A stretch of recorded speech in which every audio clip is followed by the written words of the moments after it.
বাংলাদেশ ক্রিকেটের selection policy সম্ভবত পৃথিবীর যে কোনো দেশের পররাষ্ট্রনীতির চেয়েও বেশি দুর্বোধ্য একটা ব্যাপার। পররাষ্ট্রনীতির তো একটা বেসিক প্রিন্সিপাল থাকে যে এই মেনে আমরা এই মুখে পররাষ্ট্রনীতি করব। সরকার বদল হলে বোঝা যায় যে সরকারটা এই মুখেই হচ্ছে যে কোনো দেশের ক্ষেত্রে। আমাদের দেশে কোনো দিন আজ পর্যন্ত আমি ন্যাশনাল টিমের যে সিলেকশন বা ন্যাশনাল টিম বাদে যেসব টিম হয়, এ দল, এমার্জিং দল, এইচপি দল, এগুলোর সিলেকশন পলিসিটা বুঝলাম না, ক্রাইটেরিয়াটা বুঝলাম না। যদি বুঝতেই পারতাম তাহলে আমার মাথায় এই প্রশ্নটা আসতো না যে মোহাম্মদ মিঠুনকে কেন এ দলের হয়ে ওয়ানডে খেলতে সাউথ আফ্রিকায় পাঠানোর কথা হচ্ছে, বা কেন ইরফান শুক্কুরকে এইচপি দলের ক্যাপ্টেন করে টপ এন্ড খেলতে পাঠানো হয়। এই জিনিসগুলো আমি বুঝে উঠতে পারি না। এখন এই জিনিসগুলো আমার ভেতরে প্রশ্ন তৈরি করে, আমি জানি না বাকিদের মধ্যে প্রশ্ন তৈরি করে কিনা। আমি আজকে একটু ছোট্ট করে এই কোশ্চেনগুলো দাঁড় করাই যে কেন মোহাম্মদ মিঠুনকে, ৩৫ বছর বয়সী মোহাম্মদ মিঠুনকে আমার এ দলের হয়ে খেলাইতে হবে। ঠিক কী ঘটছে এই পৃথিবীতে যাতে তাকে আমার এখন পাইপলাইনে দরকার। ইরফান শুক্কুরকে কেন আমার এই ৩৪ বছর বয়সে ভবিষ্যৎ হিসাবে তৈরি করতে হবে। এই জিনিসগুলো আমি আজকে একটু ছোট্ট করে আলোচনা করি। বসুন্ধরা এম ব্লকে ৪ কাঠা জমির উপর নির্মাণাধীন দক্ষিণমুখী ৮ তলা আধুনিক ভবন। প্রতিটি ফ্ল্যাট ১৯২০ বর্গফুট। দামে নয়, মানে কিনুন। সিলভার কি রিয়েল এস্টেট লিমিটেড।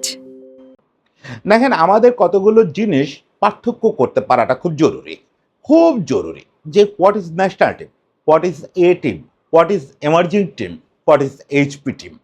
এই জিনিসটা আমরা যদি পার্থক্য করতে না পারি না, তাহলে এই তালগোলটা তৈরি হয়। ন্যাশনাল টিম হচ্ছে এখনই যে পারফর্ম করতেছে, সে 50 বছর বয়সী হতে পারে, তার জায়গা যে ফর্মে আছে, যে ধারাবাহিকভাবে রান করে যাচ্ছে বা উইকেট নিয়ে যাচ্ছে, যে আমাকে ইন্টারন্যাশনালে ম্যাচ জিতায় দিতে পারবে, আমি তাকে ন্যাশনাল টিমে নেব।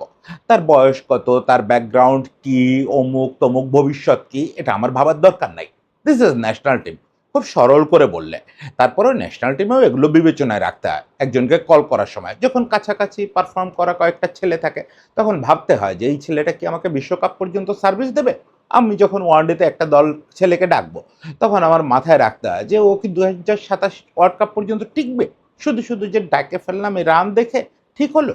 ওকে, তারপরেও ন্যাশনাল টিমে এটা কমন ফেনোমেনা বিশ্বজুড়ে যে আপনি ফর্মে থাকলে আপনি ডাক পাবেন। কিন্তু বাকি দলগুলো হচ্ছে আপনার পর্যায়ক্রমিক পাইপলাইন। এ দল হচ্ছে ন্যাশনাল টিমের সবচেয়ে কাছাকাছি অ্যাক্ট করবে।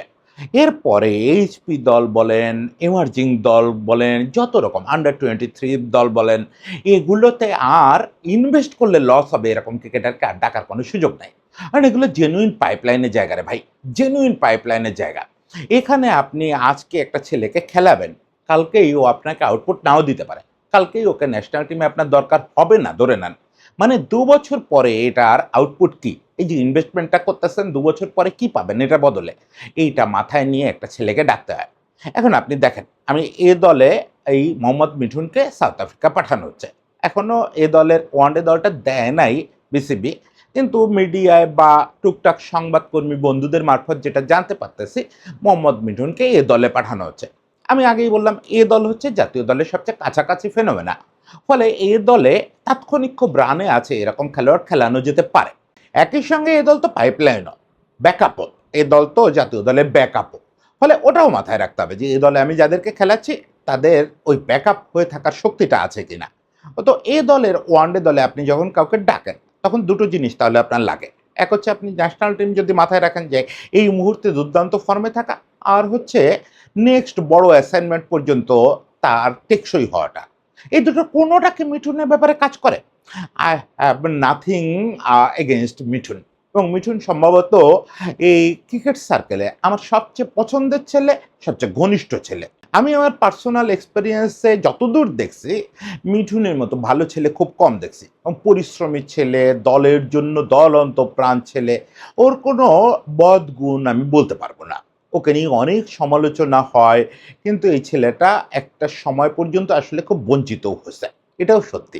কিন্তু this is cricket, this is national cricket. এখানে আপনার ওটা দেখার কোনো সুযোগ নাই। যে আজকে যদি আপনি আমাকে বলেন যে বাংলাদেশের সবচেয়ে বঞ্চিত ক্রিকেটার কে, নাইম ইসলামের চেয়ে বড় বঞ্চিত ক্রিকেটার তো বাংলাদেশে কেউ না। কিন্তু নাইম ইসলামকে আপনি খেলতে ডাকবেন? নাইম ইসলাম সিলেক্টর হয়ে গেছে। নাইমকে জিজ্ঞেস করে দেখেন তো, সেটা কি নাইম রাজি হবে যে নাইম তুমি তো তোমার জীবনে বৃহৎ অংশ বঞ্চিত হয়েছো, তার বিনিময়ে কি তুমি এখন ন্যাশনাল টিমে একটা ম্যাচ খেলতে রাজি আছো? নাইম রাজি হবে না, এবং সেটা হওয়ার কোনো সুযোগও নাই। কোনো সাবেক বঞ্চনাকে বর্তমান ভুল দিয়ে সংশোধন করা যায় না। ফলে মোহাম্মদ মিঠুন এই সময়ে এসে এই দলে কেন ডাক পাবে, কোন কারণে ডাক পাবে, সে কি করছে? সে করছে হচ্ছে গত প্রিমিয়ার লিগের আগের প্রিমিয়ার লিগে আবাহনীর যে চ্যাম্পিয়ন হওয়া, এটার পেছনে তার একটা অবদান ছিল। যদিও সে সর্বোচ্চ রান স্কোরারদের টপ ফাইভেও ছিল না বা কিছুই না, এমন না যে বিরাট কিছু করে ফেলছে। যেটা বললাম যে যদি কেউ দুর্দান্ত ফর্মে থাকে তাহলে ন্যাশনাল টিম বা এ টিমে তাকে ডাকা যেতে পারে, তার বয়স এবং ভবিষ্যৎ বিবেচনা না করেও ডাকা যেতে পারে, কারণ এটা তো আমার ইমার্জেন্সি সার্ভিসটা পাবো, এই মুহূর্তে ইমিডিয়েট সার্ভিসটা পাবো, সেটা নেওয়া যেতে পারে। সেটা মিঠুনের ভিতরে কোথায়? এই মুহূর্তে সে কি কোথাও গত ১-১.৫ সিজনে এমন পারফর্ম করছে যেটা আমি অ্যাভয়েড করতে পারতেছি না? প্রথমত হচ্ছে গত ঢাকা লিগে সে কোনো গুরুত্বপূর্ণ পারফর্মই করে নাই। টপ ১০ জনের মধ্যে বোধহয় নাই রান সংগ্রাহকের হিসাবে। মিডল অর্ডারদের যদি বিবেচনা করেন তাও টপ 5 এর মধ্যে থাকবে না। সে তো মিডল অর্ডারে ব্যাট করে এখন, ফলে মিডল অর্ডারে টপ 5 এও থাকবে না। তাহলে আমি কেন তাকে ডাকবো? ১ বছর আগের ১ সিজন আগের প্রিমিয়ার লিগে সে মোটামুটি একটা পারফর্ম করছিল। এটাই তো তার ট্র্যাক রেকর্ড। এর আশেপাশে আর কোনো কিছুতে তার কোনো পারফরম্যান্স নাই। তাহলে একটা ৩৫ বছর বয়সী ছেলেকে আমি এই সামান্য পারফরম্যান্সে কিভাবে ডাকি? আমি বারবার ৩৫ বছর বয়সটা বলতেছি, কেউ আবার এইটা ভাবেন না যে আমি সহজে খেলোয়াড়দের বুড়া বানায় ফেলতে চাই। কিন্তু রিয়েলিটি হচ্ছে আমি যদি মিডিওকরের চেয়েও কম পারফরম্যান্স থাকে তাহলে কোনো যুক্তিতে এই বয়সে আর কাউকে ন্যাশনাল টিমের আশেপাশে ডাকতে পারি না। হ্যাঁ, যদি একেবারে তরুণ একটা ছেলে হয়, সম্ভাবনাময় ৫ টা ইনিংস দেখেন আপনি, তাহলে ডেকে ফেলতে পারেন। এই যে বারবার আমরা আকবরের কথা বলতেছি। ওকে, আমি নির্বাচকদের যুক্তি সঠিক বলে মনে করতেছি যে আকবর গত ১-১.৫ সিজন বা এই যে ২০২০ সাল থেকে অনেক সুযোগ পেয়ে ফেলছে, আকবর তেমন কিছু করতে পারে নাই। এই তর্কে আরেকবার যেতে চাচ্ছি না। আমি অলরেডি আকবরকে নিয়ে একটা কনটেন্ট করছি। এটা যে একটা বাজে তর্ক, বাজে যুক্তি, সেটা অলরেডি আমি বলছি। তারপরেও আমি ধরে নিচ্ছি নির্বাচকরা সত্যি। কিন্তু কথা হচ্ছে যে আকবরের বয়সী একটা ছেলে আর মিঠুন যদি একই রকম পারফর্ম করে, যে মিঠুনের ভেতরে দুটো ইনিংস দেখছি খুব পটেনশিয়াল, পটেনশিয়ালের আপনি ফলটা কখন পাবেন? ওর ৩৭ বছর ৩৮ বছরে গিয়ে? এই মুহূর্তে তো ওকে আপনি দলে নিচ্ছেন না। ওর দুটোর কোনোটা নাই। না আছে ভবিষ্যতে অনেকটা সময় তার পেছনে বিনিয়োগ করার জন্য, না আছে এই মুহূর্তের পারফরম্যান্স। ফলে এরকম ছোট্ট একটা দুটো ইনিংস দেখে, আবাহনীকে জেতানো একটা দুটো ইনিংস দেখে আপনি ডাকতে পারেন জিসানের বয়সী ছেলেকে, আপনি ডাকতে পারেন আকবরের বয়সী ছেলেকে, আপনি এই বয়সে কাউকে পিক করতে পারেন এই একটা দুটো ইনিংস দেখে। কেন? এটা হচ্ছে ভবিষ্যতের বিনিয়োগ। যে ভাই ওই দুটো ইনিংস এমন চোখে লাগছে, এটা ২ বছর পরে দেখেন জিনিস হয়। আমি ওর এই এক্সপোজার দিতে চাই, সাউথ আফ্রিকার মাটিতে খেলাইতে চাই। সাউথ আফ্রিকার মাটিতে আমাদের নভেম্বরের সিরিজ আছে, ওটার জন্য ব্যাকআপ রেডি করতে চাই। এটা আকবরের পেছনে আপনি এটা করতে পারেন। আর এইচপিতে এটা করতে পারেন আপনি জিসানের মতো ছেলের জন্য। জাস্ট ফর নেম, দুটোর নাম মাথায় আসলো, বললাম ২ এজ লেভেল থেকে ২টা ছেলেরে পিক করলাম যে আপনি কোন লেভেলে কাকে পিক করতে পারেন। মিঠুনটা কোনো যুক্তিতে আর কোনো ন্যাশনাল টিমে ডাকার কোনো সময় আর নাই।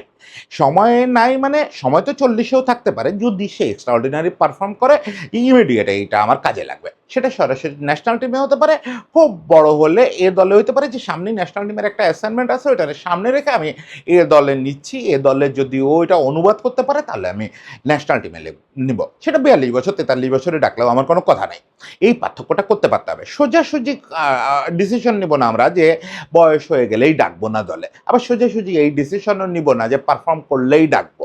আমার এক্সট্রাঅর্ডিনারি পারফরমেন্স লাগবে টপ লেভেলে খেলার জন্য, কিন্তু পাইপলাইনে এক্সট্রাঅর্ডিনারি পারফরমেন্স দিয়ে বেশি বয়স হয়ে গেলে আর কেউ ঢুকতে পারবে না।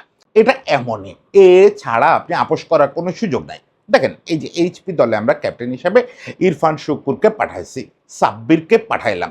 এখন ইরফান শুক্কুরের বয়সও ৩৪ হয়ে গেছে, সাব্বিরের বয়সও ওই ৩৪-৩৫ এরকম দিকে। এদেরকে এইচপি দলে কেন পাঠালাম আমরা? এরা কি খুব এক্সট্রাঅর্ডিনারি কিছু করতেছে? প্রথম শর্ত পূরণ করে যেটা বলছি, করে না। সাব্বিরের ক্ষেত্রে একটা ব্যাপার আছে যে সাব্বির গত বছর দেড়েক যেখানে টি-20 খেলতেছে সেখানে সুযোগ পেলেই বড় ইনিংস খেলতেছে, ভালো ইনিংস খেলতেছে। তাহলে সাব্বিরকে যেটা করা যেত, সাব্বিরকে উল্টে এ দলে ট্রাই করা যেত। এখন আমাদের এই দলের এই মুহূর্তে কোনো টি-20 নাই, তাকে এইচপিতে পাঠানো হয়েছে। আমি ধরে নিচ্ছি যে এইচপিতে সে ভালো কিছু করলে তাকে সরাসরি টি-20 দলে প্রমোট করা হবে ন্যাশনাল টিমে। এটা একটা হাইপোথিসিস, তারপরেও আমি এইচপি দলে কখনো এই বয়সী খেলোয়াড় পছন্দ করি না। টপ এন্ডে আপনি পাঠাবেন সেরকম খেলোয়াড় যার প্রতিদানটা আপনি 5 বছর পরে আশা করেন। আপনি এটা লং টার্ম ইনভেস্টমেন্ট। ওই যে ব্যাংকে টাকা রাখেন না? কিছু টাকা রাখেন আপনি কারেন্ট অ্যাকাউন্টে। যে টাকাটা কালকেই তুলতে পারবেন। ওই ন্যাশনাল টিম হচ্ছে কারেন্ট অ্যাকাউন্ট। এ দল হচ্ছে কারেন্ট অ্যাকাউন্টের একটু ভার্সন, কনজারভেটিভ ভার্সন। আর এইচপি দল-টল এগুলো হচ্ছে ফিক্সড ডিপোজিট। এগুলো লং টার্মে আপনি বিনিয়োগ করবেন। কবে টাকা তুলবেন এটা এখনই আপনি নিশ্চিত না। কালকেও হতে পারে, ২ বছর পরেও হতে পারে, ৫ বছর পরেও হতে পারে। এখানে বিনিয়োগ করতে হবে ওটা নিশ্চিত থেকে যেন ৫ বছরের মধ্যে ছেলেটা ফুরায় না যায়। কিছু, কিছু ক্ষেত্রে তো ফুরায় যাবে। আপনি ঠেকাইতে পারবেন না। হুট করে কেউ একজন সিন আউট হয়ে যাবে। কিন্তু যতটা সম্ভব ওই সতর্কতা মেইনটেইন করা। এইচপি দলে আপনি টপ এন্ডে যে আমরা খেলি, টপ এন্ড তো আমাদের জন্য ভালো একটা সুযোগ। প্রতি বছর আসতেছে গত ৩ বছর ধরে। তো এটাতে আমরা সবসময় চেষ্টা করা উচিত যে আমাদের নেক্সট জেনারেশনকে এক্সপোজার দেওয়া। ওই যে আবার বলি আকবর আলী জিসানদের। ইভেন আমি টপ এন্ডে এখন আর আকবরকেও দেখতে চাই না। টপ এন্ডে সে অলরেডি একবার ক্যাপ্টেন্সি করছে, মোটামুটি ভালো করে আসছে। আবার যাইতেও পারে, নাও যাইতে পারে। কিন্তু অবশ্যই জিসানদের এই ব্যাচটার টপ এন্ড খেলা উচিত এখন। অবশ্যই আন্ডার-23 যারা ক্রস করে ফেলছে বা আন্ডার-23 কাছাকাছি আছে তাদের খেলা উচিত। আন্ডার-23 মালয়েশিয়ার সঙ্গে খেলে বেড়াবে এটা কোনো কথা না।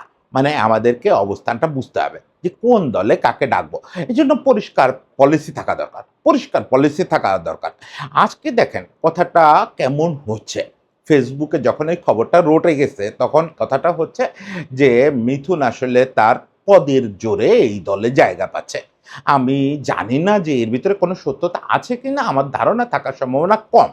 বাংলাদেশে অনেক কিছু তো দেখছি, অনেক কিছু দেখছি, অনেক অবাস্তব সব ব্যাপারও দেখছি, যা মোটেও সম্ভব না। এই জন্য এখনো কোনো কিছু অবিশ্বাসও করি না, বিশ্বাসও করি না।